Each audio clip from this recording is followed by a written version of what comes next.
gran saludo para todos. Estamos ya martes 27 de agosto en esta magnífica programación y franja que ha tenido Laulibro 2024, Palabras Vivas. Estamos muy agradecidos en el Libro Total pues por habernos dejado tener una programación que nos ha permitido pues hablar con algunos de los autores que hacen presencia, hacen vida aquí en Bucaramanga y en Santander, y muchos de ellos están en nuestra biblioteca El Libro Total y han estado en nuestros espacios. Hemos ideado para eso un programa corto pero ágil y dinámico que hemos titulado Café con Autor, Escritura Portátil, en el sentido, no como algunos de los escritores decían, no, pero es que la escritura no es portátil porque es la idea un poco de tener estrategias, de contar a la mano, si se quiere, cada proceso creativo, cada ritual, cómo de alguna manera cada uno de estos autores se adelanta o se relaciona con ese proceso particular. Y bueno, y el día de hoy tenemos dos autores. Primero voy a hablar con Karin Quiroga. Karin Quiroga es poeta y narradora colombiana, ganadora del Premio Nacional de Periodismo Simón Bolívar por El Jinete Azul. Ha realizado distintas estancias artísticas en España, Cuba, México y Estados Unidos. Su obra, Retrato de un amante holandés, ha sido traducida al inglés, francés y neerlandés en 5 editoriales independientes. La editorial Planeta publica su último libro, que lo podemos ver acá, Diario de una cabra. Bueno, querida Karin, de verdad que me complace muchísimo poder tenerte acá. Cuéntanos un poco de ti. Cuéntanos un poco de esta última obra para después ir tejiendo esos caminos que nos lleven a tu proceso. Hola, buenos días a todos. Bueno, Diario de una cabra es un libro que son unas memorias de Conchita y son unas memorias que estuvieron guardadas. Yo empecé a escribirlo en el 2004 y probablemente era como una especie de diario también, pero era alrededor de un personaje a la cual sucedían cosas de su vida. Cuando yo después publico otros libros, publico El Retrato de un amante holandés, es decir, juego con otros libros, y Diario de una cabra como que lo tenía, digamos, de alguna forma en reposo. No lo pensaba publicar, no pensaba publicarlo tan rápido, pensaba en algún momento, pero no sabía cuándo, pero viene la pandemia que todo el mundo nos montó como otra realidad, nos puso el mundo de cabeza, como dicen. Entonces dije en ese momento que era el momento de Diario de una cabra, precisamente porque uno no sabe, uno no tiene el destino comprado ni la vida comprada, uno no sabe en qué momento no va a estar, y sentía que Diario de una cabra no se podía quedar simplemente como en una memoria de un computador. O sea, me parecía muy triste que uno pudiera desaparecer en algún momento y que el libro no llegara a los lectores. Me parecía como me dolía. Pasa la pandemia e inmediatamente empecé a retomarlo. Sí, y fue muy fácil. O sea, fíjate que era un libro que tenía que publicarse sí o sí, porque realmente fue realmente el libro gustó de inmediato a Planeta y prácticamente dijeron sí, ya lo publicamos. Y ha sido un proceso interesante porque, bueno, esto está saliendo y registrando un poco pues ese tono que tiene Diario de una cabra, que bueno, parte, y de hecho es un diario que va desde el 2004 hasta el 2017, y entonces ella va registrando, y a mí me pareció muy interesante, Karin, porque por supuesto todo proceso de escritura implica también un desdoblamiento entre ese yo autoral, el yo personal y subjetivo, pero a mí me gusta mucho pensar que esa suerte de autoficción te ha llevado también a comprender como muy de cerca un compromiso con la escritura a quemarropa, ¿no?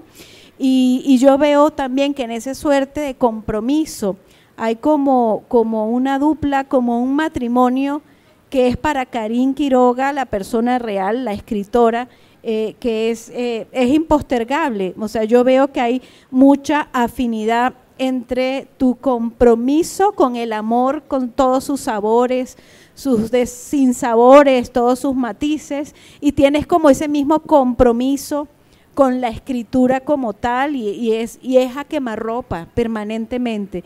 Y siento que por eso te comentaba yo tras de cámara, antes te decía que yo veía como que si Diario de una cabra, digamos, nos estás diciendo que lo vienes gestando hace mucho tiempo, pero ahora que lo publicas, a mí se me antojaba como esa continuación, esa suerte de universo muy íntimo en el que sucede justamente esta misma voz desdoblada autoral, pero que tiene esas mismas preocupaciones, casi como si hubiese sido un monólogo constante entre el retrato de un amante holandés y Diario de una cabra.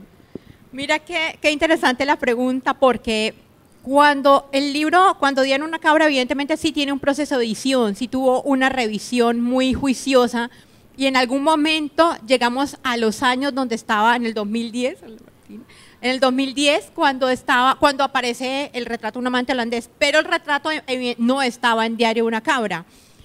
Y hubo como una fractura, a ver, con la editora, ¿qué hacíamos con el amante holandés? Si incluíamos algún fragmento del amante holandés o qué se hacía ahí, porque el amante holandés es como una especie como de libro alterno de alguna forma, era como, pero en la misma línea. Como en ese mismo universo, digamos. Entonces, ¿cómo lo incluíamos ahí sin que dañara la forma del Diario de una cabra, sin que dañara como la línea argumental que llaman ellos? Y lo que se hizo fue no incluirlo, no aparece el personaje, se nombra, creo que aparece, digamos, de alguna forma lo menciona, pero no tiene nada que ver con el amante holandés, o sea, no le da como la trascendencia que tuvo su propio libro, ¿no? Es decir, tuvo un libro, y digamos lo que se hizo acá fue como simplemente pasar un poco por la línea de ese personaje, darle la importancia que tuvo y seguir de largo. Y sigue de largo, pero sigue presente, ¿no? A mí me parece y me gustó muchísimo eso. Y además encontraba, ¿no?, en particular, pues, en el retrato del amante holandés, una narrativa, pues una voz. Primero, pues haces metaficción, nombras tus libros anteriores, te nombras, ¿sí? Y sabemos pues que está esa suerte de autoficción, y ya decíamos que desdoblada.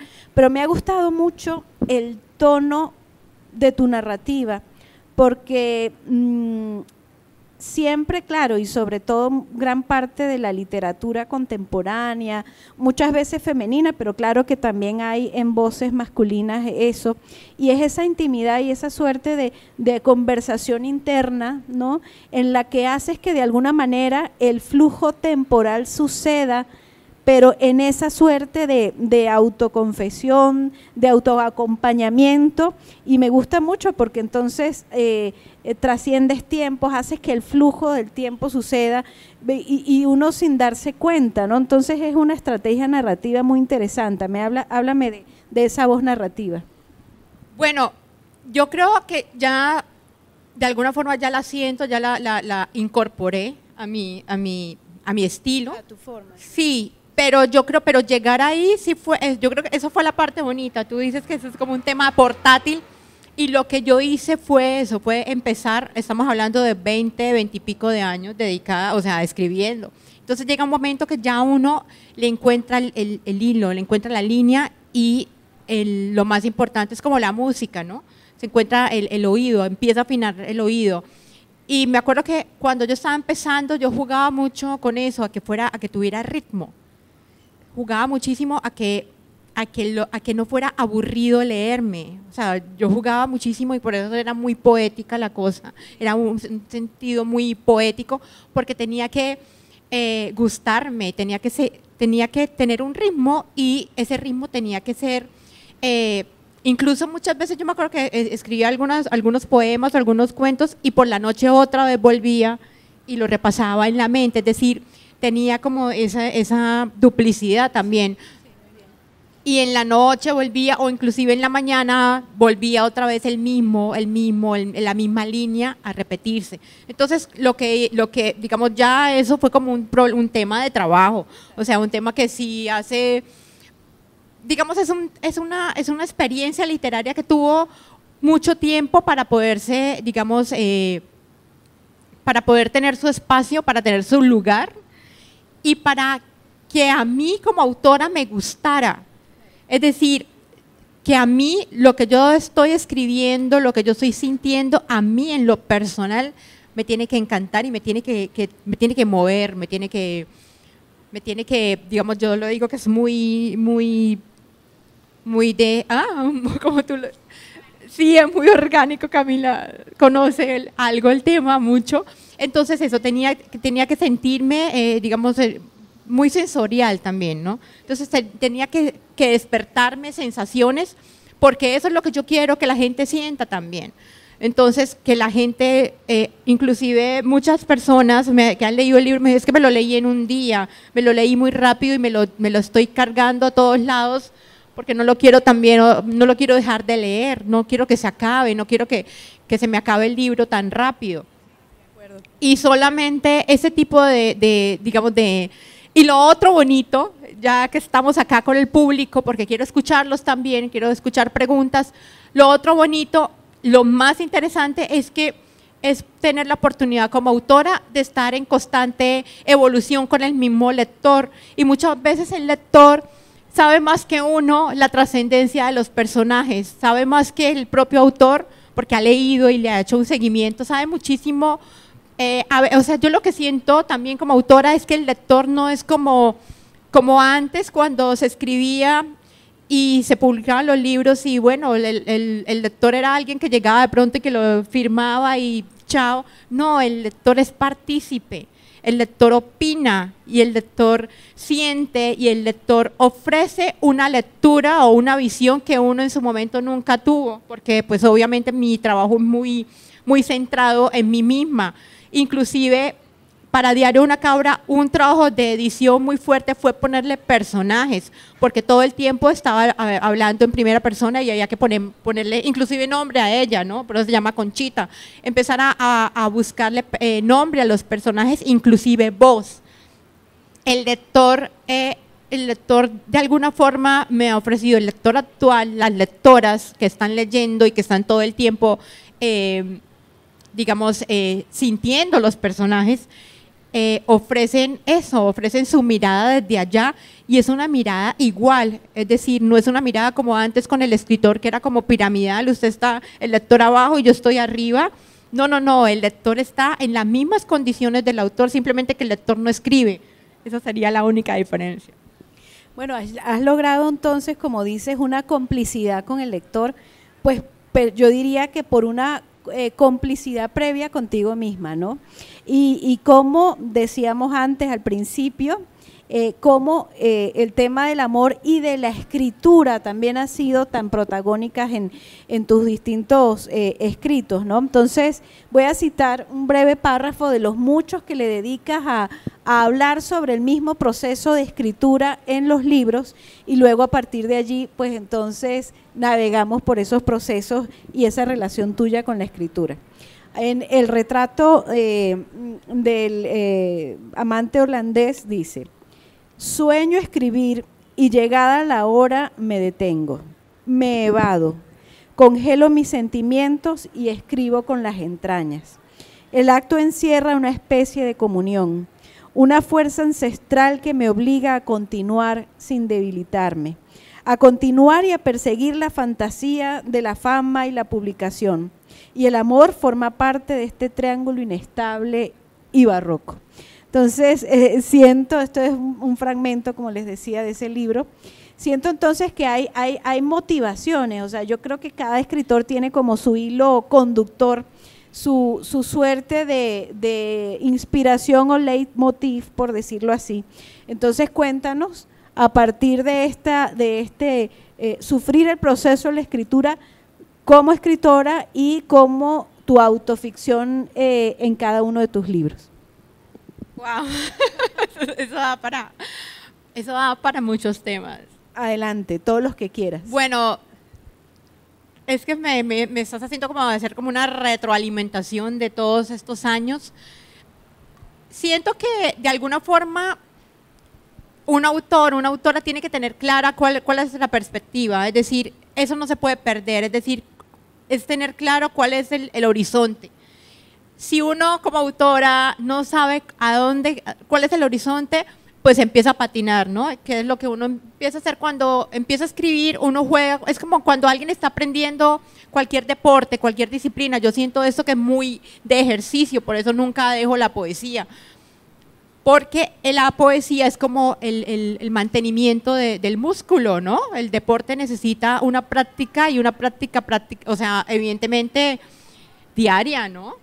Y si no puede todos los días, entonces al segundo, el tercero, ¿por qué? Porque se pierde el músculo, literal, ¿no? En este sentido, en ese orden de ideas, haciendo como ese símil, esa comparación, yo digamos, le he puesto al tema literario ese tipo de ejercicio, es decir, no se puede pasar mucho tiempo sin volver al papel. Inclusive lo digo en papel porque muchas veces no tiene el computador, bueno, tenemos el celular, pero a mí me hace falta estar tomando como el apunte, como la línea, y a partir de ahí más adelante lo puedo utilizar. Otra cosa que me acordé es que a veces los temas uno va acumulando como en una bodeguita los temas, ¿no? Y digamos es importante que el tema no fluya además, pero no dejarlo que se agote, porque entonces ahí, digamos, los libros, pues prácticamente el libro es una historia que necesita ser contada, ¿no? Contada por alguien, ¿no? Narrada. Y todo el mundo tiene historias para contar y uno escucha que la gente oralmente está contando, pero solamente en el momento en que el libro se hace posible es cuando el autor se repliega sobre sí mismo y lo condensa, ¿no? Y ese es el tema acá, que ser autora o ser escritor en este momento es muy complicado porque hay demasiadas, no lo quiero llamar hace años, dirían trampas, yo lo diría en este momento, hay demasiadas cosas alrededor que lo llevan a uno a no escribir, ¿no? A dejar de lado, a postergar un tema, bueno, después lo voy a escribir.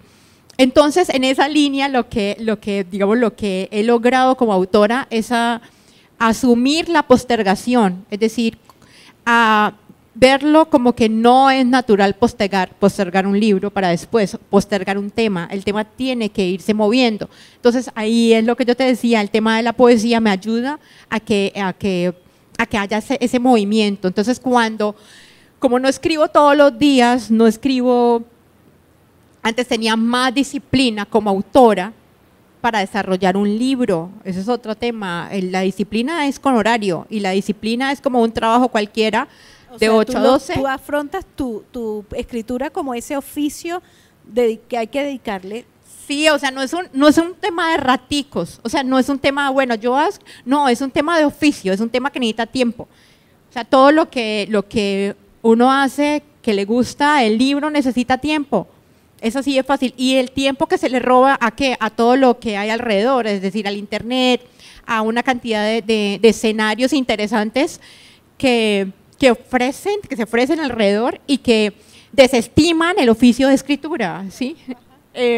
Entonces, bueno, volviendo a aterrizarlo ahí, es no perder el oficio, exige eso, exige la disciplina del tiempo. ¿Qué tiempo le voy a dedicar al libro? ¿Cuánto de mi vida necesita el libro? ¿Cuánto de mi vida estoy dispuesta a ofrecer a ese libro?